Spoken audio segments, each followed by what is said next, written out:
Baik, kita mulai. Assalamualaikum warahmatullahi wabarakatuh. Alhamdulillahirabbil alamin. Allahumma shalli wa sallim ala sayyidina Muhammadin wa ala alihi wa sahbihi ajma'in wa ba'du. Kita melanjutkan kembali materi perkuliahan kita untuk materi yang ke-11 atau pertemuan yang ke-13 ya.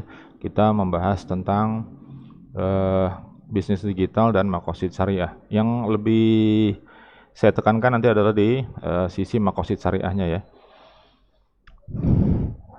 Baik, ini yang kita bahas tentang makosid syariah, pengantarnya. Kemudian urgensi atau pentingnya makosid syariah dalam ekonomi syariah dan juga tentang ijtihad ekonomi Islam ya.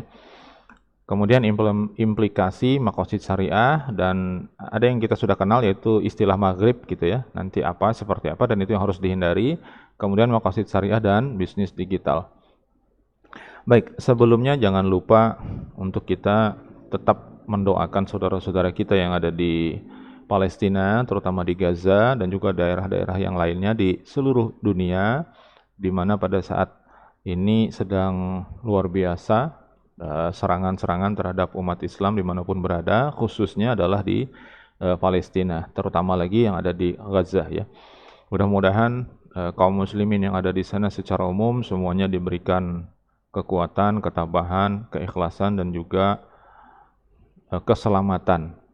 Kemudian untuk mujahidin kita doakan agar Allah memberikan kemenangan kepada mereka semuanya, sehingga bisa tegak kalimat Allah di sana.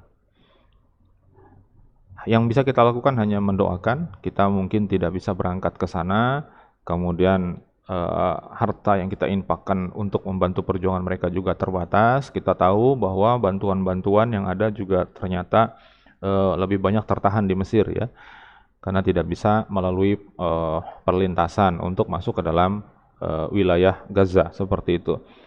Mudah-mudahan dengan doa-doa kita semuanya Allah memberikan kemudahan untuk muslimin dan mujahidin yang ada di sana dan menjaga agar kalimat Allah tetap tegak di sana. Amin Allahumma amin ya. Baik, kita masuk. Harusnya kalian sudah dapat ini ya, materi tentang ini itu di semester awal harusnya sudah dapat. Jadi tentang makosid, bahwa makosid itu adalah jamak dari maksud ya, yang artinya adalah jalan yang lurus atau keadilan.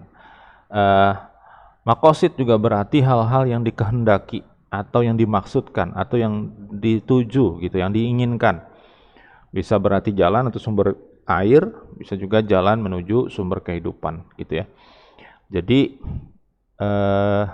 kita paham kalau ke bahasa Indonesia maksud itu adalah maksud gitu ya. Kalau kita artikan berdasarkan katanya seperti itu. Maksud kan sesuatu yang dituju tadi, yang dimaksudkan. Ya, maksud itu asal katanya berasal dari bahasa Arab ya. Jadi bahasa Indonesia itu lebih banyak serapan dari bahasa-bahasa lain ya. Bahasa utamanya adalah memang bahasa Melayu, kemudian bahasa Arab, dan sekarang sudah masuk juga bahasa-bahasa daerah. Kita lihat bahasa Arab itu sangat banyak sekali diserap ke bahasa Indonesia. Misalnya kata syukur, ya, kemudian ibadah gitu ya, amal. Nah, seperti itu jamaah, itu kan bahasa Arab asal mulanya semuanya. Jadi alhamdulillah banyak yang sudah diserap ke situ, termasuk kata maksud. Nah, seperti itu. Kemudian kita lanjutkan berkaitan dengan makosid syariah. Di situ ada kata-kata syariah ya. Apa sih sebetulnya syariah itu?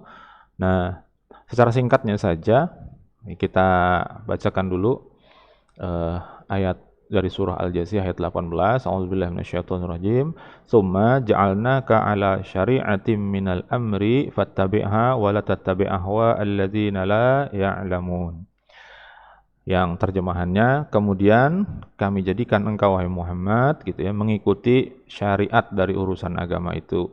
Maka ikutilah yakni syariat itu, dan janganlah engkau ikuti hawa nafsu orang-orang yang tidak mengetahui. Jadi syariat itu diturunkan untuk kita ikuti seperti itu. Nah, nanti ada makosid syariah kan. Kalau makosid kan tadi bentuknya jamak ya. Jadi maksud gitu ya. Yang diinginkan itu ada beberapa, ini 1, 2, 3 dan seterusnya. Itu yang diinginkan oleh apa? Oleh syariat begitu. Dan diperintahkan kepada Rasulullah, tentunya ketika diperintahkan kepada Rasulullah itu juga untuk kita, kecuali untuk hal-hal khusus yang memang untuk Rasulullah ya, itu kita tidak perlu. Tapi ada tulisannya tuh, ada apa namanya, ada nasnya yang mengatakan kalau itu hanya untuk Rasulullah misalnya begitu ya.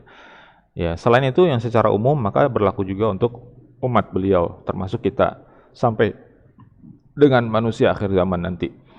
Ya, kita disuruh jangan diperintahkan jangan mengikuti hawa nafsu orang-orang yang tidak mengetahui, karena memang banyak dalam contoh ekonomi misalnya ya, itu ada beberapa tuh orang-orang yang nggak paham, tidak mengerti perbedaannya, misalnya ketika mengomentari sesuatu yang sebetulnya itu riba, tapi orangnya bilang enggak gitu, sama aja itu jual beli juga, misalnya seperti itu ya, padahal riba. Saya contohkan misalnya seperti saya misalnya pengen beli sepeda motor misalnya ya. Saya tanya tuh sepeda motor harganya berapa tuh? Motor second lah katakan gitu ya. Motor second harganya berapa? Ya, orangnya bilang misalnya harganya 5 juta. Motor second itu. Saya nggak punya uang tuh, kontan nggak punya. Ya, tapi saya bilang saya mau beli secara kredit, bisa apa enggak? Bisa, kata yang bersangkutan. Tapi kan uangnya nggak ada nih, jadi saya pinjam dulu. Jadi belinya kontan, belinya tuh harganya harga yang ditetapkan, tapi bayarnya nanti nyicil, misalnya gitu ya. Nah, harganya tadi motor 5 juta. Kemudian saya pinjam nih sama kawan saya pinjam dong uang 5 juta, saya mau beli motor itu tuh. Nah, yang second tadi. Oke, harganya 5 juta. Saya pinjam 5 juta sama dia, sama si teman ini. Terus nanti saya bilang saya akan kembalikan nyicil ya selama 10 bulan. Berarti kalau 5 juta, kalau 10 bulan kan berapa tuh? 500 ya. 500 ribu per bulan. Bayarnya ke dia. Tapi kata dia begini, oke, saya pinjamkan uang 5 juta, tapi nanti dicicil selama 10 bulan, 1 bulannya 550 katanya begitu. Nah, akhirnya kan kalau dihitung itu jadinya lebih daripada 5 juta. 5 juta 500 malah ya kan. Nah, ini termasuk kategori riba. Atau misalnya ya balikin nanti jumlah totalnya jadi 6 juta misalnya gitu dalam 10 bulan. Tadi pinjamnya hanya 5 juta. Maka itu termasuk kategori riba, ada penambahan di situ. Nah, berbeda kasusnya untuk yang kedua, saya pinjam sama dia. Kemudian pengen pinjam 5 juta. Kata dia gini aja, itu motornya saya beli, katanya begitu. Kemudian saya jual ke antum, katanya gitu. Nanti saya jual ke kamu ya, katanya. Tapi harganya bukan 5 juta, tapi 6 juta. Tapi saya beli dulu tuh 5 juta. Jadi kawan saya beli dulu 5 juta, kemudian dijual ke saya seharga 6 juta. Jadi saya bayar ke dia nanti 600 ribu per bulan selama 10 bulan. Maka ini jual beli bukan riba. Karena apa? Karena akadnya adalah jual beli. Memang saya tahu harganya 5 juta gitu ya. Harga asalnya 5 juta, tapi itu kan dibeli oleh kawan saya dan dia jual ke saya seharga 6 juta. Seperti itu. Nah, ada orang-orang yang tidak mengetahui perbedaan itu, padahal ini bedanya tipis aja nih. Akadnya aja masalahnya. Gitu ya. Ada orang yang nggak paham, dia akan bilang sama saja begitu ya. Padahal jelas di dalam Al-Qur'an Allah Subhanahu wa taala menyebutkan wa ahallallahu al-bai'a wa harrama riba gitu ya. Jadi Allah menghalalkan jual beli dan mengharamkan riba. Jadi yang contoh pertama itu riba, contoh yang kedua dia jual beli. Nah, jual belinya boleh. Nah, seperti itu. Tapi ada juga kasus, misalnya gini ya. Saya mau pinjam uang nih tadi, kata teman saya, enggak deh, saya gini aja. Saya wakilkan, minta tolong nih uang 5 juta. Saya kan bilang nih, awalnya tadi kan pengen pinjam aja. Kawan saya paham ilmu agama nih. Katanya dia, kalau begitu nanti khawatir saya kena riba, jadi begini aja. Saya titipkan uang saya kepada kamu 5 juta, tolong belikan itu motor yang 5 juta tadi. Nah, setelah kamu beli, ya kamu langsung pakai aja nggak apa-apa. Itu saya jual ke kamu. Harganya 6 juta, nanti kamu nyicil aja ke saya bayarnya selama 10 bulan. Jadi setiap bulan bayarnya 600 ribu. Nah, di sini ada tetap akadnya jual beli, tapi diiringi dengan ada wakalah di situ, diwakilkan untuk belinya. Jadi seolah-olah kalau kita lihat sepintas segitu, seperti pinjam duit. Nah, Makanya tadi kalau orang-orang yang nggak tahu, dia akan menyamakan itu dengan minjam duit, sama aja, padahal tidak, padahal berbeda. Jadi akadnya di situ yang berbeda ya. Akadnya di situ jual beli. Kenapa? Karena orangnya sudah bilang, tolong nih saya nitip uang nih, uang tolong dibelikan itu motor. Nanti kalau sudah saya langsung jual itu motor ke kamu. Kayak gitu. Harganya 6 juta. Jadi belinya 5 juta. Kawan saya nih nitip ke saya beli, harganya 6 juta. Kemudian harganya 5 juta. Kemudian motor itu dijual oleh kawan saya kepada saya seharga 6 juta dan saya tinggal nyicil kepada dia. Jadi yang saya ya akadnya saya dengan kawan saya adalah jual beli sepeda motornya. Nah, itu berbeda ya. Jadi kalau orang yang nggak paham maka dikira sama. Padahal tadi jelas Allah menghalalkan jual beli dan mengharamkan riba. Seperti itu. Dan ini tipis sekali.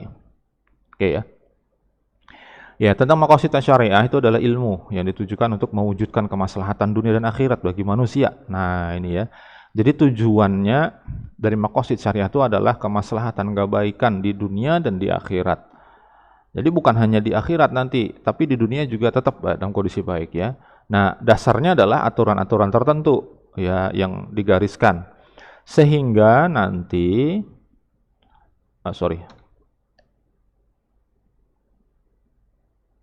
sehingga nanti seseorang itu yang ngikutin syariat tadi akan menjadi hamba Allah yang baik, baik secara sadar dia dengan cara dia usahakan supaya sesuai gitu maupun secara terpaksa. Nah, secara sadar itu memang secara ikhlas dia melaksanakan. Jadi dia tidak mau nih ada larangan begini, dia tidak mau. Memang secara sadar. Ada juga yang secara terpaksa, ya dia memang harus ngikut sebuah regulasi atau aturan yang memaksa dia ngikutin syariat gitu ya. Maka tetap itu tetap diapresiasi. Karena apa? Karena nanti tujuannya adalah menjadi hamba Allah yang baik untuk tujuan keselamatan dunia dan akhirat. Nah, seperti itu ya. Jadi ada maksudnya dari syariah itu adalah untuk kebaikan di dunia dan di akhirat. Nah, sementara hukum syariat sendiri ini dimaksudkan untuk menjaga kemaslahatan, menolak kemudaratan. Ya. Dan membersihkan dunia dari kejahatan dan dosa. Ya, karena syariat itu kadang-kadang kita aja yang nggak paham ya. Jadi, oh ini bagus atau tidak gitu kita tuh nggak paham awalnya ya. Setelah kita mempelajari ternyata ada hikmah-hikmah di situ dan kecenderungan kita ketika kita melanggar syariah, melanggar hukum syariah itu kita itu merasa bahwa apa yang kita lakukan itu adalah yang benar gitu. Bahwa syariat ini sebetulnya tidak pas seperti itu ya. Padahal pada kenyataannya ketika kita teliti ulang, ketika kita review kembali keadaan kita yang melanggar syariah itu ternyata justru itu yang berbahaya bagi kehidupan kita di dunia dan di akhirat. Nah, seperti itu. Maka semua perintah syara itu tujuannya memberikan kemaslahatan, baik jangka pendek maupun jangka panjang. Jangka pendek ya di dunia ini. Ya, misalnya perintah syariat itu adalah dilarang mencuri, yaitu untuk kebaikan di dunia juga. Karena kalau melakukan perbuatan mencuri pada saat itu nanti kena hukuman dunia dan jangka panjang juga kena. Ya, kalau hukumnya tidak sesuai dengan hukum syariah juga, ya tentu akan jadi hutang nanti. Hutang balasan, hutang siksaan jadinya seperti itu ya. Oke lah, kita lanjutkan ya. Nah, syarat-syarat maqasid syariah ini menurut Syekh Wahbah Az-Zuhaili ya. Jadi yang pertama harus sabit, katanya harus pasti. Nah, ini kalau dia tidak ketemu yang pasti sama sekali, ya minimal dugaan yang mendekati pasti seperti itu ya. Saya lupa itu tingkatannya apa ya. Ada yakin gitu, kemudian ada lupa saya istilahnya itu, ada zon, ada waham, ada apa lagi satu lupa saya. Jadi ada yang levelnya ya kira-kira kalau 0% kan itu memang tidak yakin ya. Kemudian ada yang 25%, ada yang 50%, ada 75%, hampir mendekati pasti banget gitu. Nah, mendekati yakin gitu ya. Ada yang memang yakin seperti itu. Nah, jadi yang pertama syaratnya tujuan syariah itu adalah harus jelas. Kemudian intibat, harus terukur. Jadi jelas batasannya supaya tidak berlebihan dan juga tidak kurang nanti. Nah, di sini dicontohkan ya, menjaga akal itu sebagai tujuan keharamannya khamar. Nah, kalau di sini jelas ya, karena khamar itu menghilangkan fungsi akal, artinya menonaktifkan fungsi akal secara wajar gitu ya. Akal yang wajar tuh jadi tidak berfungsi wajar gitu. Nah tujuannya supaya apa? Supaya akal itu tetap dalam keadaan sempurnanya. Nah maka karena itu segala sesuatu yang menyebabkan gangguan terhadap kesempurnaan akal itu harus dicegah. Seperti itu. Jadi bisa diukur nanti ya. Kalau dia minum nanti dia pusing, dia nggak akan bisa berpikir yang normal dan seterusnya. Nah itu kan jelas kelihatan ya. Nah kemudian ada zuhur, jelas ya. Ini bisa dipahami semua fuqaha tanpa perbedaan pendapat. Jadi mereka bisa bersepakat seperti itu ya. Nah salah satunya adalah contohnya misalnya untuk menjaga keturunan supaya nasab itu bisa sah gitu ya. Tidak ada pelanggaran di situ, satu-satunya cara adalah melalui yang namanya pernikahan, tidak ada jalan lain. Nah, seperti itu. Kemudian ada itrat namanya, universal. Ini berlaku untuk setiap orang dan sepanjang zaman. Nanti bisa tetap digunakan terus menerus seperti itu. Nah, pembagian dari maqasid syariah. Ya, saya tuliskan ada 3 ya. Kalau referensi itu ada beberapa sih, lebih lagi ya. Ada ad-daruriyat, kemudian ada hajiyat dan ada tahsiniyat, seperti itu. Kalau di satu lagi itu ada mukamilat kalau nggak salah ya. Nah seperti itu. Kalau di kita itu mungkin kalau dari sisi kebutuhan gitu ya, itu kita nyebutnya seperti ini. Ad-daruriyat itu primer. Nah kemudian kalau hajiyat itu sekunder, kalau tahsiniyat itu tersier. Intinya seperti itu. Jadi ada primer, sekunder, dan tersier. Nah ketiga-tiganya itu tadi dari maqasid syariah yang terbagi jadi 3 itu tadi, itu kita harus melakukan 2 hal. Yang pertama kita mengupayakan dan yang kedua menjaga. Jadi kita mengupayakan, berusaha mencapai maqasid syariah itu, kemudian kita menjaga. Nah, yang dijaga itu apa? Yang 5 ini. Ya, pertama adalah ad-din atau agama, kemudian an-nafs, ini adalah jiwa. Kemudian akal. Lalu al-mal, ya harta, dan an-nasl, ini adalah keturunan atau nasab. Ya, bisa juga menjaga kehormatan, bisa juga ya. Ada yang menambahkan di sini. Oke, dari 5 itu nanti ada urutannya bahwa ini yang paling utama di antara semuanya ya, tetapi tetap harus bisa diusahakan kelima-limanya ya, seperti itu. Oke, kalau ada pertanyaan nanti silahkan disampaikan di pertemuan selanjutnya atau di kolom komentar ya. Oke, ini dari sisi ad-daruriyat. Jadi misalnya untuk ad-din, gimana caranya kita memperoleh ad-din itu ya, dengan cara menuntut ilmu tentang iman, Islam, dan ihsan. Atau kalau di kita itu belajar tentang ilmu tauhid, ilmu fikih, dan ilmu tasawuf ya. Nah, ilmu tasawuf ini jangan berantemlah dengan istilah itu, karena yang dimaksud di situ adalah bagaimana kita menyucikan hati, menyucikan jiwa, menyucikan pikiran dari hal-hal yang sifatnya negatif misalnya supaya kita tidak memikirkan sesuatu yang berlebihan, tidak terlalu panjang angan-angan, kemudian tidak tomak terhadap harta dan sebagainya ya, seperti itu. Nah, ilmu-ilmu itu masuk dalam kajian ilmu tasawuf ya. Apapun istilahnya ya, mau dia istilahnya tazkiyatun nafs dan sebagainya, sama saja pada dalam prakteknya. Walaupun kita juga tidak memungkiri di masyarakat itu ada sesuatu yang dilaksanakan yang tidak sesuai dengan syariat. Misalnya ada yang ngaku jadi Tuhan lah sebagainya, ada yang menafikan kewajiban sholat, puasa, dan seterusnya gitu ya. Ya oke, itu memang sesat yang seperti itu ya. Nah, tapi yang kita maksud adalah dari sisi penyucian jiwanya, bagaimana dia membersihkan hati, bagaimana menyucikan pikiran. Nah, seperti itu yang kita maksud dengan tasawuf di situ ya. Jadi caranya gimana? Caranya ya belajar gitu. Itu untuk mengupayakan. Di bagian sini mengupayakan. Nah, kemudian setelah kita dapat, gimana caranya nih supaya agama ini terjaga, supaya tetap ada agama itu gimana? Ya harus dengan dakwah, dengan berjihad, dengan mencegah pendangkalan akidah. Ya, ada orang yang mengatakan semua agama sama dan seterusnya, itu pendangkalan akidah. Nah, yang seperti itu harus kita jawab ya. Nah, medan juang dalam Islam itu ada 3. Yang pertama itu ada namanya dakwah, yang kedua itu hizbah, Yang ketiga adalah jihad fi sabilillah. Nah, seperti itu ada 3. Nah, kita ini silahkan berusaha di semua level yang memungkinkan bagi kita. Kalau Rasulullah SAW, Nabi kita, Nabi Muhammad SAW, itu bisa melakukan 3-tiganya, berdakwah iya, beliau melakukan hizbah iya, jihad fisabilillah juga beliau turun ke medan pertempuran. Nah, seperti itu. Kalau kita, mungkin kita tidak bisa semuanya, mungkin hanya 2 yang kita memungkinkan, maka laksanakan yang ada itu. Ya. Dari sisi dakwah itu metodenya harus lembut ya. Sedangkan hizbah itu harus tegas.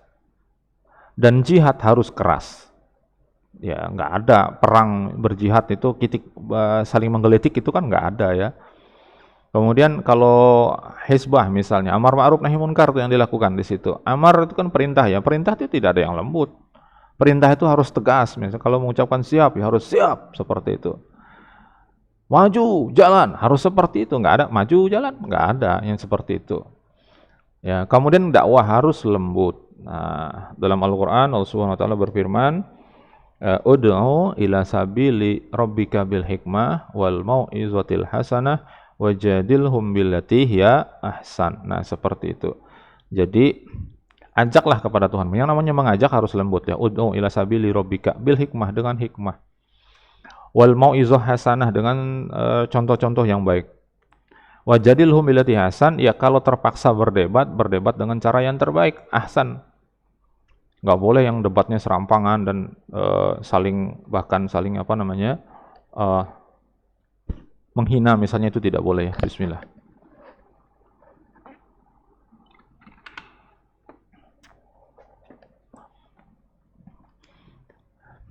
Nah, jadi seperti itu. Termasuk juga mencegah penanggalan akidah ini tadi ya. Jadi kita harus melakukan counter tuh.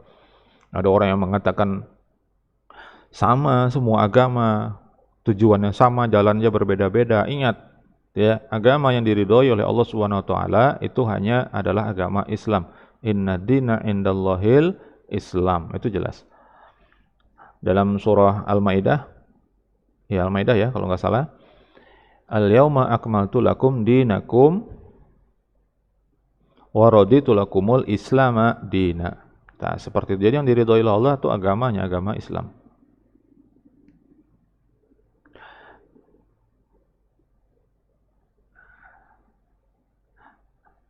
Al-yauma akmaltu lakum dinakum wa atmamtu alaikum ni'mati wa raditu lakumul islama dina.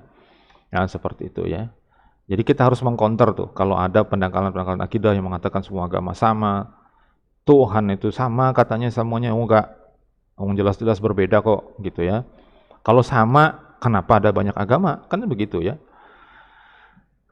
Arti itu menunjukkan bahwa itu berbeda. Oke. Selanjutnya, mengusahakan supaya kita bisa menjaga jiwa seperti apa? Ya kita harus berusaha, ada kewajiban untuk mencari nafkah, tidak boleh membunuh, larangan-larang syariahnya seperti itu ya. Nah, tujuannya untuk apa? Memenuhi hak jiwa. Jadi hak jiwa kita ini juga perlu untuk diberikan haknya. Perlu konsumsi, perlu istirahat. Kemudian kalau jiwa artinya spirit gitu ya, harus diberikan makanan-makanan yang sesuai dengannya. Misalnya kalau jiwa kita itu, kalau fisik badan kita makan dan minum istirahat, oke lah seperti itu, olahraga dan sebagainya ya. Tapi kalau jiwa atau spirit atau ruh kita itu perlu makanan juga. Makanannya apa? Makanannya adalah zikir, sholawat, baca Quran, dan yang lain-lain. Nah, itu kita perlu penuhi hak-hak tersebut. Kemudian untuk menjaga jiwa supaya jangan terjadi lagi, misal kalau ada kasus pembunuhan dan sebagainya, supaya jangan terjadi, untuk memberikan efek jera dan sebagainya, perlu diterapkan yang namanya kisos, hukum balas. Seperti itu ya. Kemudian untuk mengusahakan agar akal itu bisa sesuai dengan maqasid syariah, maka digunakan untuk menuntut ilmu. Nah, untuk menjaga supaya akal itu tetap terpelihara, maka disyariatkan keharaman tentang sesuatu yang menghilangkan fungsi akal tadi, yang secara normal tadi. Nah, seperti itu ya. Jadi ada gambaran bahwa kita yang diinginkan maksud dari syariah itu ketika menjaga akal supaya akalnya tetap sempurna, bisa dioperasikan dengan normal, seperti itu. Dengan al-mal, mengupayakannya gimana? Dengan ada adab dan aturan bermuamalah. Supaya tetap terjaga gimana? Tujuannya adalah haramnya mencuri, kemudian tidak boleh berlaku curang, larangan merusak harta, termasuk dalamnya adalah mubazir dan sebagainya. Itu untuk tujuan syariah menjaga harta, seperti itu ya. Lalu menjaga keturunan. Ini ad-daruriyat ya, ini yang paling dasar, paling utama ya, atau primer. Nah, adanya syariah pernikahan. Tujuannya adalah tujuan syariahnya menjaga dengan cara melalui pernikahan, larangan berzina dan aborsi dan yang lain-lain ya, seperti itu. Saya kira kalian lebih paham lah, karena harusnya sudah belajar ini ya. Nah, kemudian yang kedua hajiat. Nah, hajiat ini yang sekunder ya. Dalam agama, untuk maqasid syariahnya, untuk tujuan agama, itu adanya syariat rukhsah atau dispensasi atau keringanan. Misalnya dalam sholat, kalau tidak bisa, sholatnya wajib gitu ya, tapi syaratnya kan syarat secara default atau apa ya, hukum asalnya lah gitu kan berdiri ya, mulai dari berdiri seperti itu. Kemudian kalau tidak bisa, kan kita tetap harus menjaga agama kita. Nah, tapi caranya gimana tuh kalau kita tidak bisa berdiri? Ya disyariatkan oleh Rasulullah menyampaikan kalau nggak bisa berdiri ya duduk, nggak bisa duduk telentang gitu ya, berbaring atau berbaring. Kemudian nggak bisa pakai isyarat menggunakan mata misalnya atau isyarat lain. Kemudian nggak bisa juga pakai hati. Jadi hati kita tuh sadar kita ini sedang sholat misalnya seperti itu ya. Kalau nggak bisa lagi, ayo kita sholatin sama-sama. Karena kalau hatinya sudah nggak berfungsi kan berarti mati, harus kita sholatin. Nah seperti itu. Jadi ada rukhsah, ada keringanan seperti itu ya. Nah selanjutnya dari sisi hajiat itu menjaga jiwa, yaitu tidak dikisos karena tidak jelas atau diganti dengan diat misalnya atau denda ya. Jadi tetap dijaga. Kenapa? Karena kalau dia masih belum terbukti secara jelas dalam kasus ini pembunuhannya itu tidak jelas, masih ya, maka bisa diganti dengan diat atau denda seperti itu. Untuk menjaga siapa? Menjaga jiwa. Nggak boleh kita membunuh tanpa dasar hukum yang jelas seperti itu ya. Nah kemudian akal dari sisi hajiat atau sekunder, kewajiban menuntut ilmu lebih dalam, lebih tinggi lagi. Misalnya saat ini kan sedang kuliah S1. Nah, kemudian meningkatkan lagi ke jenjang lebih tinggi, sekolah lagi S2. Nah, itu masuk kategori sekunder. Hajiat, seperti itu ya. Yang lebih lagi. Sedangkan ilmu tadi yang wajib setidaknya ada 3. Ilmu tauhid, ilmu fikih, ilmu tasawuf. Ilmu tauhid yang paling umum yang kita dengar istilahnya adalah mengaji kitab sifat 20. Nah, seperti itu. Kalau fikih ya seminimal mungkin itu adalah yang dari sisi daruriyatnya adalah seminimal mungkin kita ngerti kewajiban dulu yang wajib. Ya, tentang pelaksanaan sholat 5 waktu, kemudian membaca syahadat kan sudah ya. Kemudian sholat 5 waktu, kemudian cara puasa seperti apa, kewajiban di bulan Ramadan. Kemudian kalau ada harta bisa untuk berzakat, lalu kalau cukup masih hartanya bisa berangkat haji. Kalau tidak, maka minimal kan yang dilakukan itu adalah setelah syahadat itu adalah sholat dan puasa di bulan Ramadan. Lainnya kan bergantung ada atau tidak, seperti itu.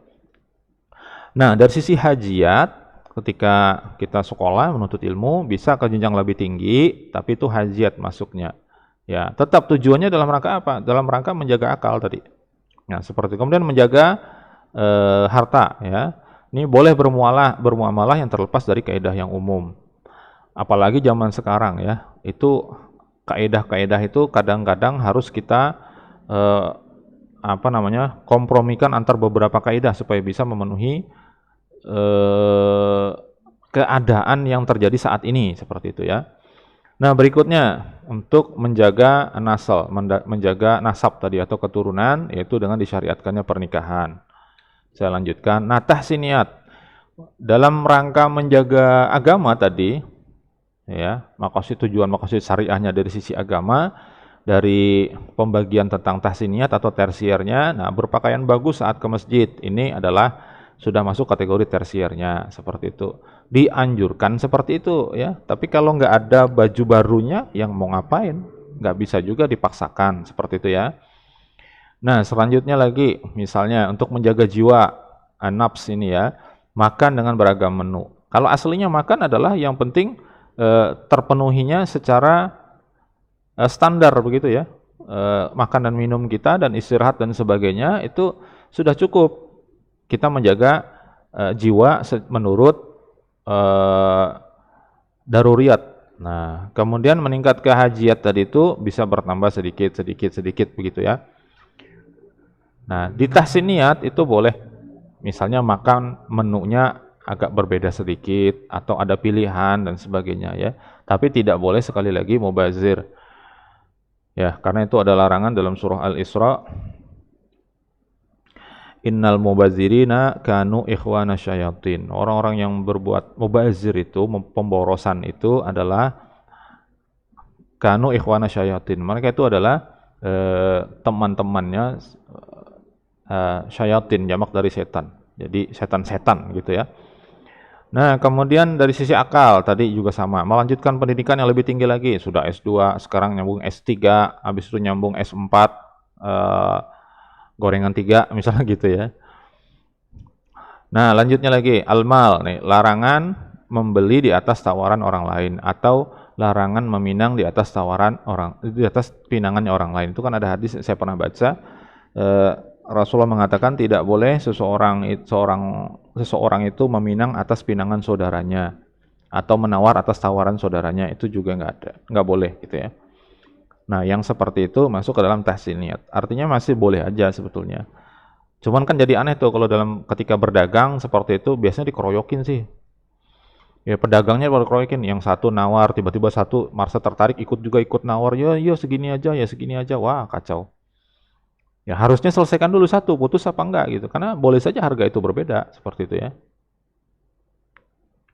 Nah, kemudian menjaga nasab atau keturunan, salah satunya yang tahsiniyat adalah pernikahan dengan walimah. Kalau walimahnya ini tidak wajib, begitu ya.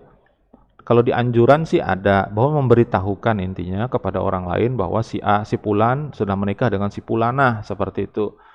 Lalu mengundang orang, harusnya kan diumumin tuh, dikasih tahu gitu ya, supaya mudah ya orang aja dikumpulin, seperti itu. Diadakanlah pesta sedikit gitu, yang kecil saja, sebagaimana Rasulullah SAW ketika menikah dengan siapa ya, Sofiyah kalau nggak salah. Nah, itu beliau menyuruh istri-istri beliau yang lain untuk membuatkan adonan roti, kemudian di satu nampan begitu, kemudian itu yang dibagi-bagi kepada yang hadir. Nah, seperti itu. Tapi itu tidak wajib, artinya tahsiniyat itu tidak ada pun tidak apa-apa. Yang penting itu sebetulnya adalah sisi daruriyat tadi. Nah, prioritasnya seperti ini. Bentar ya. Nah, prioritasnya seperti ini. Yang pertama di atas itu adalah ad-daruriyat. Kemudian al-hajiyat, lalu terakhir adalah tahsiniyat. Seperti itu. Tapi dari semua itu yang paling utama adalah menjaga agama. Bagaimana caranya agama kita ini jangan sampai lepas dari diri kita. Ya. Karena ini yang jadi kunci. Ketika seseorang itu keluar dari agamanya, maka pada saat itu hilang keselamatan dari dirinya. Makanya hati-hati ketika ada orang yang berbicara yang bisa justru mengeluarkan dia dari agama. Ini bahaya nih. Ketika orang itu yakin dengan seyakin-yakinnya dalam hatinya mengatakan semua agama sama, orang itu sebetulnya sudah keluar dari agama.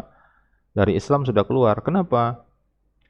Karena sudah jelas dalam Al-Qur'an, ya, barang siapa yang mencari agama selain Islam, maka itu akan tertolak, gitu ya. Kemudian yang tadi surah Al-Maidah tadi ya, bahwa yang diridhoi oleh Allah itu adalah agama Islam. Kemudian agama di sisi Allah itu adalah agama Islam. Innad dina indallahil Islam. Maka ketika bertentangan dengan syariat Islam yang dilakukan, baik itu dari sisi perbuatan maupun perkataan dan juga keyakinannya di dalam hati, maka itu sudah keluar dari Islam. Dan ini harus hati-hati. Hati-hati juga terhadap orang yang mengatakan bahwa tidak boleh bawa agama dalam urusan politik, tidak boleh bawa agama dalam urusan ekonomi. Itu juga hati-hati, karena pada saat ditinggal agama itu berarti pada saat itu dia keluar dari Islam. Nah, ini penting ya, saya tegaskan di situ, kita berhati-hati. Nggak boleh kita mau ngomong seperti itu.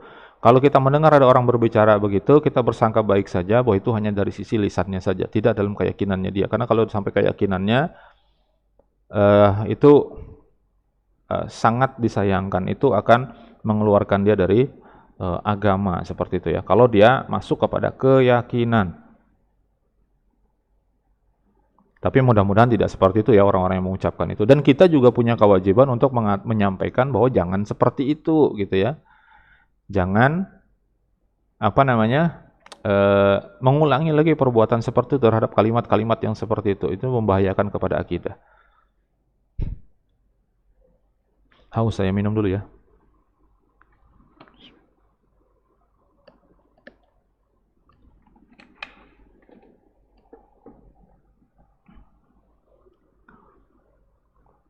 Nah, dari semua itu tadi ya, yang penting itu yang ada daruriyat ini yang diutamakan. Kemudian baru hajiat diusahakan, bagus lagi kalau bisa sampai ke tahsin niat. Misalnya tadi, karena kita tidak bisa pakai pakaian yang bagus untuk ke masjid, ya setidaknya tidak perlu pakai itu. Tapi kan tetap sholatnya seperti itu. Nah, sholatnya itu yang ada daruriyat itu. Karena bagaimanapun, saya pernah baca buku, kitab Fikih Sholat kalau nggak salah judulnya oleh penulisnya itu Hasbi As-Siddiqi kalau nggak salah gitu ya. Itu terbitnya kayaknya lebih duluan daripada saya. Jadi saya belum lahir itu buku sudah ada gitu ya. Nah, dalam buku itu bahkan dijelaskan di situ seseorang itu tetap wajib sholat apapun keadaannya. Ini satu-satunya ibadah yang tidak boleh ditinggalkan dalam kondisi apapun dan bagaimanapun itu adalah sholat. Sholat wajib yang 5 waktu itu ya. Bahkan dalam keadaan perang sekalipun ada sholat khauf namanya, ada sholat dalam keadaan takut ceritanya dalam kondisi perang yang pelaksanaannya itu secara bergantian ya. Jadi ada shaf pertama dulu melaksanakan sholat sampai 1 rakaat, kemudian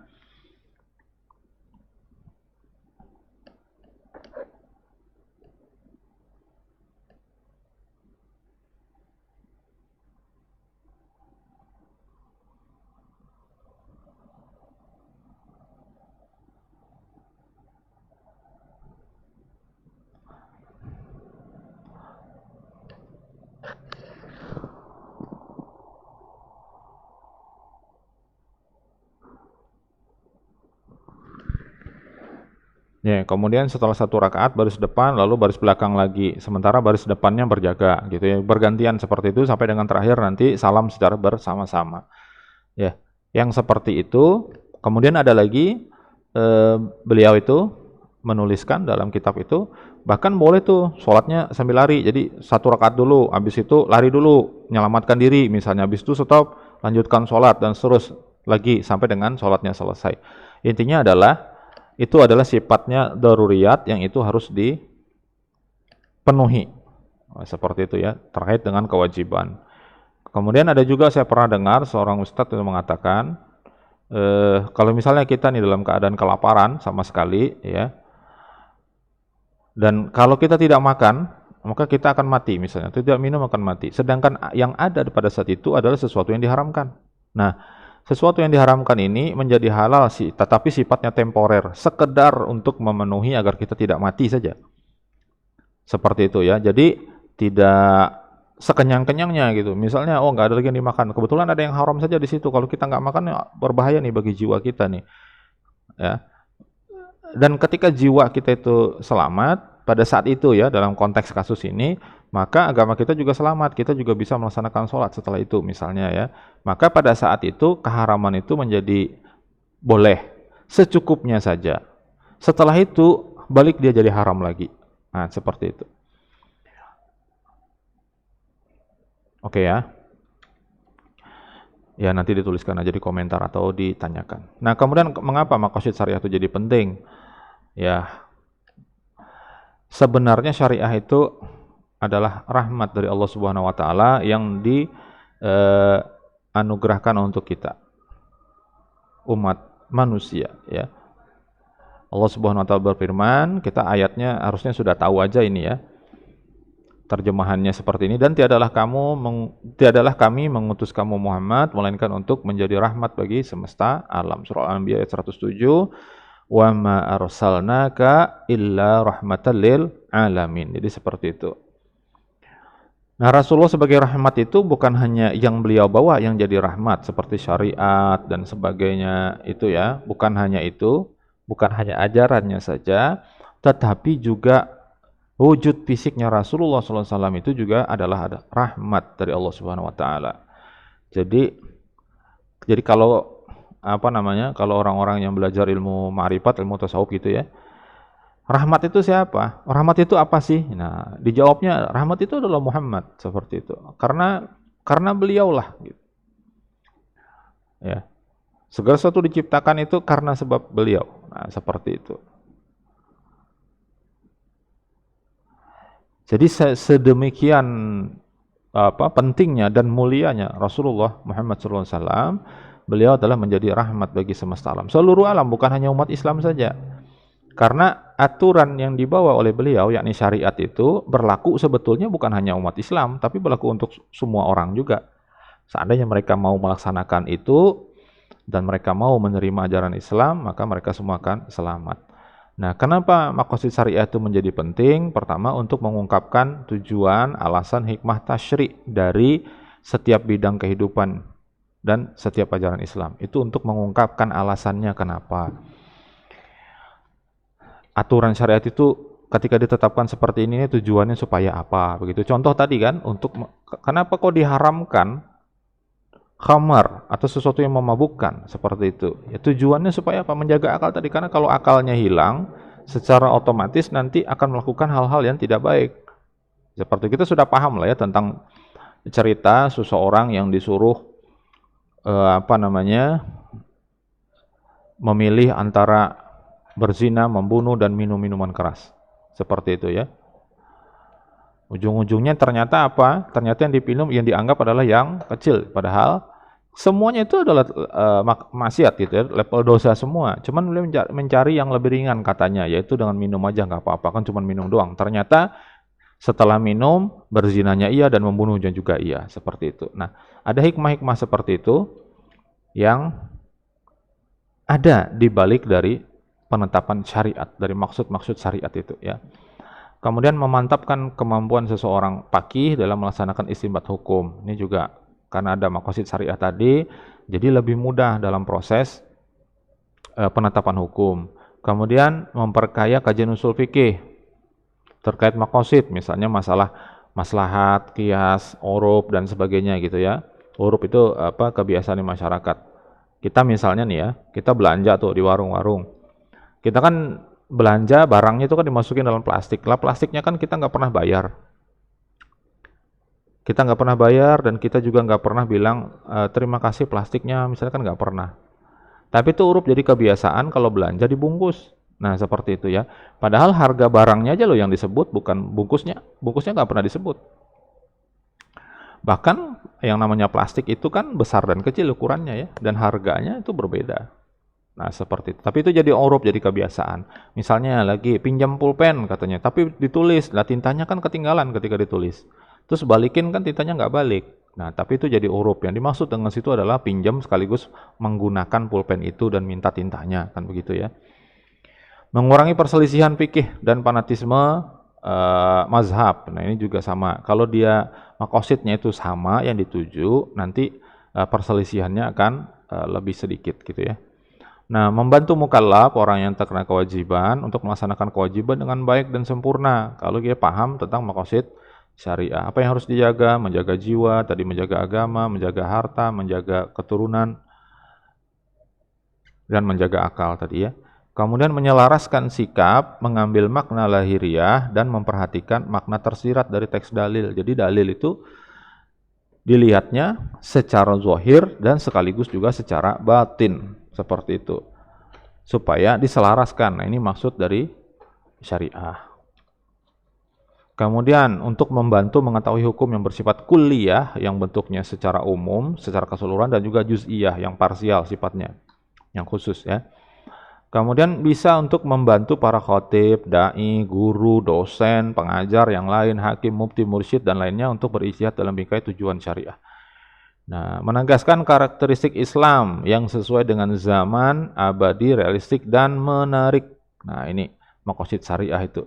Karena apa? Karena sudah ada ketetapan begitu, maka para pemeluk agama Islam ini, kaum muslimin itu melaksanakan seperti itu. Nah, orang tertarik, ini kok bisa kuat banget ya begitu gitu ya. Nah, sehingga memunculkan ketertarikan. Kita dengar di beberapa waktu yang lalu TikToker asal Amerika Serikat itu seorang perempuan ya, saya lupa namanya, itu kan mengucapkan 2 kalimat syahadah. Kenapa? Karena mereka tertarik karena keistiqomahan dari pejuang-pejuang Palestina. Bahkan masyarakat di Palestina, ketika ada terjadi pemboman oleh Israel itu, yang masih selamat itu ya tetap akan membantu mencari korban yang tertimbun runtuhan atau yang luka atau yang menguruskan yang sudah meninggal dunia dan seterusnya seperti itu. Jadi itu memunculkan ketertarikan dan itu ada dasarnya dalam syariah ya seperti itu. Menjadi rujukan dalam istinbat jika tidak ada dalil yang pasti dalam Al-Quran dan Sunnah. Nah, nanti dikombinasikan juga dengan qiyas, ijtihad, kemudian selain qiyas itu apa ya? Ijma ulama seperti itu ya. Nah, kemudian supaya kita bisa memahami nas syar'i secara benar dan membantu mujtahid untuk mentarjih hukum ya terkait dengan perbuatan manusia hingga menghasilkan hukum yang sesuai dengan kondisi masyarakat. Ini berlaku juga untuk konteks ekonomi ya. Oke, selanjutkan. Nah, implikasi maqasid syariah dalam ekonomi. Ini contoh ya, maslahah ekonomi. Nah, contoh pertanyaan dasar. Ini salah satu contoh aja dari salah satu proses ekonomi, yaitu pertama dalam hal produksi. Harus jelas apa yang diproduksi. Nah, ini maksud maqasid syariah masuk di sini. Ya, apa itu bendanya ya. Kemudian bagaimana caranya? Artinya harus bagaimana caranya itu tidak boleh bertentangan dengan syariah. Dan untuk siapa sesuatu diproduksi harus ada manfaat. Kalau tidak ada manfaat namanya mubazir, tadi nggak boleh. Seperti itu ya. Bahkan tidak termasuk menjaga harta. Ya. Dan menjaga harta itu juga bukan dengan cara disimpan saja. Itu juga tidak termasuk dalam kategori menjaga harta. Ya. Jadi ada keseimbangan. Harta itu dipergunakan tapi tidak boleh secara sembarangan dan tidak boleh juga disimpan. Semuanya ditumpukin aja kayak Firaun ya. Kayak siapa? Korun. Nah, seperti itu. Nah, selanjutnya antara kebutuhan dan keinginan nih. Ini maqasid syariah itu memerintahkan individu itu memenuhi kebutuhan sesuai dengan kehendak syariat, bukan kehendak hawa nafsu. Sedangkan ekonomi konvensional itu konsepnya adalah bebas nilai atau value free konsep. Jadi dia menyamakan antara keduanya, antara kebutuhan dan keinginan itu disamakan. Kenapa? Nilainya adalah kepuasan secara pribadi. Nah, kepuasan secara pribadi itu nggak bisa diukur. Ya, tapi kalau kesesuaian dengan syariat bisa diukur. Selama dia tidak bertentangan dengan syariat, terpenuhi sudah. Nah, seperti itu. Begitu juga ketika kita berada dalam dunia bisnis digital. Pada saat itu kita harus memperhatikan kesesuaian syariatnya. Dengan yang dikehendaki oleh syariat itu terpenuhi atau tidak. Ya, walaupun nanti awalnya itu adalah keinginan, ya bukan sesuatu kebutuhan, tetapi tidak semua keinginan adalah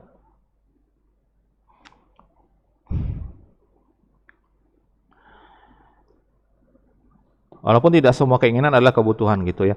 Jadi memang awalnya kan pengen gitu. Ya, tapi ternyata itu jadi oh iya memang dibutuhkan seperti itu. Jangan sampai terjadi memang keinginan hanya sampai keinginan saja. Nah, ini yang kadang-kadang saya sering bertanya kepada mahasiswa itu, saya tanya, berapa banyak produk yang ada di keranjang belanja aplikasi e-commerce kamu? Nah, seperti itu. Itu sudah mulai menunjukkan ada keinginan-keinginan gitu ya, bukan kebutuhan, karena nggak dibeli, cuma masukin dalam keranjang doang. Itu ada keinginan namanya, ya. Nah, kalau orang yang memang membutuhkan, dia akan membutuhkan, kemudian dia beli. Itu pun tidak 100% seperti itu ya, bahwa itu adalah kebutuhan, enggak juga, karena kebetulan dia punya uang aja gitu ya. Nah, intinya adalah perlu dibedakan antara kebutuhan sama keinginan. Dalam bahasa kerennya itu disebut ada need and desire gitu ya. Desire itu nafsu, artinya memperturutkan sesuatu yang tidak perlu, nanti aja bisa kok gitu, nggak usah sekarang gitu. Nah, itu ya. Nah, kemudian kaitannya antara maslahah dan utilitas. Antara kebaikan dan kepuasan. Nah, Dalam Islam, maslahah itu lebih utama daripada utilitas. Kenapa? Kriteria untuk maslahah itu lebih jelas daripada utilitas. Utilitas kepuasan itu nggak bisa diukur tadi. Mau berapa orang pengen punya mobil berapa baru dia merasa cukup gitu, nggak bisa, susah ya. Tapi kalau dari sisi maslahah nggak usah berapa, perlu apa enggak? Oh ternyata nggak perlu, saat ini masih belum perlu, yang nggak usah beli mobil gitu. Nah itu maslahah lebih baik, ya, lebih jelas ya. Kemudian kalau terjadi konflik kepentingan antar individu dan sosial, ini bisa sinkron melalui aturan syariah.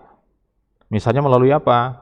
Ada kesenjangan misalnya ekonomi di masyarakat, bisa dibantu dengan apa? Dengan yang namanya zakat, infak, sedekah, wakaf, dan seterusnya, seperti itu. Kalau utilitas itu nggak bisa memenuhi kepuasan orang secara pribadi-pribadi, nggak akan bisa. Seperti itu. Tapi kalau disinkronisasi melalui syariat, itu bisa. Ya, seperti itu. Nah, masalahnya berlaku untuk semua aktivitas ekonomi, sedangkan utilitas itu pada sisi konsumsi. Betul ya. Orang mengatakan puas itu hanya puas pada saat ya konsumsi. Rata-ratanya seperti itu. Ketika dia sudah beli, terus dia gunakan, dia merasa puas, atau dia makan, puas. Ya. Sedangkan maslahah itu berlaku pada semua aktivitas ekonomi. Contohnya produksi tadi. Apa yang akan dikonsumsi, siapa nanti yang akan memanfaatkannya, lalu bagaimana caranya, itu semuanya harus melalui bingkai kebaikan, kemaslahatan. Jadi semua ada syarat-syaratnya. Produknya itu dari sisi zatnya harus halal. Kemudian caranya juga harus sesuai dengan syariat, harus yang diperbolehkan. Lalu nanti digunakan untuk apa? Harus untuk yang benar juga. Walaupun pada kenyataannya nanti misalnya itu disalahgunakan, itu beda kasus ya, kalau disalahgunakan. Tapi yang pasti diproduksi bukan untuk melakukan kejahatan. Seperti itu. Nah, kemudian sebenarnya harusnya ya, implikasi dari maqasid syariah itu harusnya di dalam ekonomi itu ada lembaga ini, institusi yang memang menjamin ekonomi gitu ya. Nah, kalau dalam sejarah Islam, ekonomi Islam tuh ada yang namanya dulu disebut dengan al-hisbah ya. Hisbah ini yang melakukan operasi pasar. Misalnya ada terjadi jual beli Najasyi misalnya, terus ada apa istilahnya kemarin waktu kita di e-commerce itu ada predatory pricing dan seterusnya. Ya ini nanti yang akan lembaga ini yang akan memproses hal-hal tersebut harusnya. Kalau di kita mungkin ada operasi pasar kayak gitu ya. Tapi ya nggak tahu lah sekarang gimana. Nah, prinsip operasional ekonomi dan bisnis secara umum, termasuk juga bisnis digital dan ekonomi digital, yaitu bebas maghrib. Nah, apa itu maghrib? Bukan waktu sholat ini. Ya. Maghrib, yaitu maisir, spekulasi untung-untungan. Saya sebutkan bahwa yang namanya untung-untungan itu kan tidak jelas nanti dia dapat apa enggak, kayak gitu ya. Kemudian berspekulasi, ngitung juga misalnya, tetapi hitungan ini tanpa dasar, seperti orang nembak buntut. Nah, coba perhatikan orang nembak buntut itu yang dihitung apa coba? 4 angka, nanti keluar begini, nanti begini, itu dirumuskan ke matematika pun nggak bisa. Seperti itu ya. Jadi sifatnya sebetulnya adalah untung-untungan aja, kalau pas kena ya dapat, kalau enggak ya enggak, seperti itu. Nah, itu namanya maisir, spekulasi, itu termasuk dalam kategori perjudian, maka itu diharamkan. Saya membaca sebuah fatwa dari NU ya, di akun Twitternya, di akun X, NU Online itu menyebutkan ada hukum bermain boneka capit boneka itu ya, itu hukumnya adalah haram. Karena itu ada spekulasi dan untung-untungan di situ. Apalagi kita tahu seperti yang disampaikan oleh Ustadz siapa namanya yang kemarin tobat dari bandar judi online itu, Kohlim ya. Nah, kata beliau itu mesin capit boneka itu bisa diatur. Dari 10 kali capitan itu berapa yang dapat nanti, yang kuat capitannya itu berapa bisa di-set. Ya seperti saya orang IT yang ngerti caranya, apalagi judi online bisa di-set. Yang seperti itu ya. Apalagi ada bantuan AI sekarang ya, artificial intelligence, kecerdasan buatan, ya itu bisa disiasati. Nanti bisa dibaca duluan tuh ketika Ketika yang main judi ini nanti begini, kita bisa ngambil sikapnya begini, begini, begitu, seperti itu. Itu ada, bisa. Nah, seperti itu. Yang pertama maisir, yang kedua adalah gharar. Gharar ini tidak jelas, tidak pasti. Yang disilahkan orang apa? Beli kucing dalam karung seperti itu ya. Yang tidak jelas lagi itu misalnya ketika bekerja itu gajinya belum ditentukan berapa nanti mau dikasih, kerja aja dulu, katanya itu nggak jelas juga, itu gharar juga. Ya. Karena apa? Karena nanti bisa menimbulkan kekecewaan. Kekecewaan ini dari dua belah pihak. Ketika ternyata ngasihnya terlalu sedikit, yang bekerja yang merasa kecewa gitu kan. Kemudian ternyata atau sebaliknya, misalnya yang ngasih kerjaan ini ngasihnya kelebihan. Ya, kan yang pekerjanya senang, tapi dia di si yang ngasih bayaran ini ketika dia tahu itu di atas dari standar, mungkin dia akan merasa kecewa juga gitu. Karena tidak diputuskan di awal. Nah, seperti itu guys. Itu juga tidak boleh ya. Kemudian yang haram, itu sudah pasti yang tidak diperbolehkan. Lalu riba. Nah, ini juga baik itu riba penambahan atau karena penundaan waktu dan seterusnya. Itu juga sama ya. Bahkan ada seorang ustadz mengatakan termasuk dalam kategori riba adalah kalau ada hadiah. Misalnya dari perusahaan yang kita bekerja sama dengan mereka, terus mereka ngasih hadiah. Itu bisa termasuk riba. Kenapa?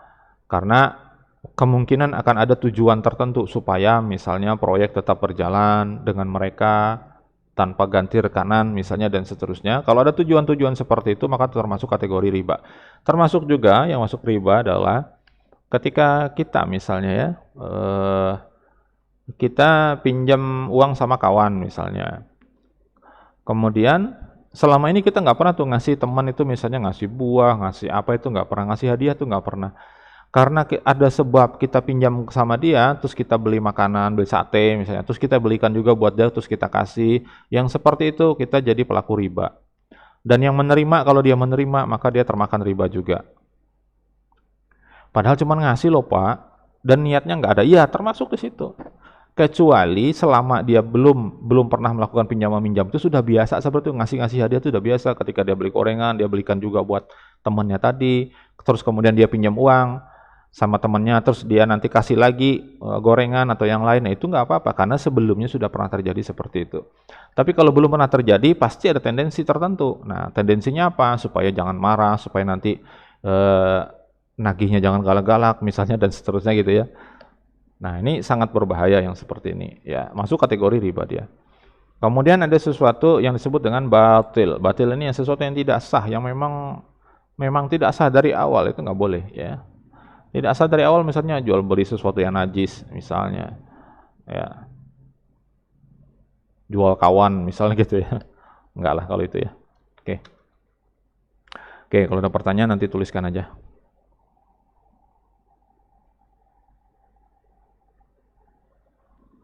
Selanjutnya, nah ini makosid syariah dan bisnis digital. Saya tidak menjelaskan tentang makosid syariah di sisi digitalnya ya. Saya hanya mencoba bagaimana Anda semuanya, kawan-kawan ini untuk memikirkan peluang-peluang dari dua topik ini, bisnis digital dan makosid syariah, untuk nanti menjadikan dia sebagai bahan untuk penelitian atau untuk skripsi. Sejujurnya seperti itu. Nah, ada pertanyaan pokoknya seperti ini. Kaitannya antara makosid syariah dan bisnis. Apakah bisnis digital atau ekonomi digital itu sesuai dengan makosid syariah? Sesuai enggak? Nah, itu atau bagaimana kedudukan bisnis digital atau ekonomi digital menurut makosid syariah? Berdasarkan makosid syariah itu seperti apa dia? Nah, seperti itu ya, itu bisa. Dua pertanyaan ini nanti bisa dispesifikasikan. Yang dimaksud dalam bisnis digital situ apa? Misalnya e-commerce atau bagian dari e-commerce lagi apa itu? Misalnya pay later. Nah, tinjauan tentang pay later berdasarkan makosid syariah misalnya seperti itu bisa. Jadi nanti dicek tuh dari sisi agama nanti pay later itu bagaimana, dari sisi nasal bagaimana, dari sisi nafs bagaimana, dari sisi akal bagaimana, dari sisi mal seperti apa. Bisa seperti itu ya.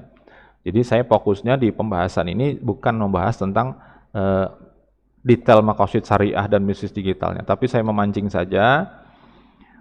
Pertanyaan-pertanyaan seperti jawabannya akan ditemukan kalau dikaji, diteliti, ditelaah, kemudian dibandingkan secara lengkap. lihat dalil-dalilnya, lihat nas-nasnya ya. Kemudian dibandingkan tadi ya. Nah, tentu kita juga melihat pendapat-pendapat dari lembaga-lembaga yang berwenang untuk melakukan itu ya.